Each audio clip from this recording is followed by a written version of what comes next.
বর্তমান পৃথিবীতে সবচেয়ে যে বড় আলেম, নাম আল্লামা তকি উসমানী, সাবেক বিচারপতি পাকিস্তান। আল্লাহ যে ওনার মাথায় কি দিয়েছেন আল্লাহই ভালো জানে। ওনার কিতাব পড়লে আলেমরা ওনার কিতাব মোতালা করে কিতাব পড়া। এত বড় আলেম আল্লামা তকি উসমানী। সাংবাদিকরা জিজ্ঞেস করছে, আপনি এত বড় হইলেন কেন?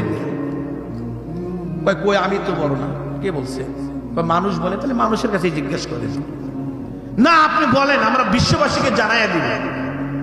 উনি বলতেছেন, আমি বড় কিনা জানি না, তবে আল্লাহ পাক যে আমাকে নিয়ামত দিয়েছেন আদবের কারণে, আমি এক বৃদ্ধের দোয়ার কারণে আল্লাহ আমাকে এত বড় দিয়েছেন। বলে কেমনে বুঝে আসলে একটু বলেন।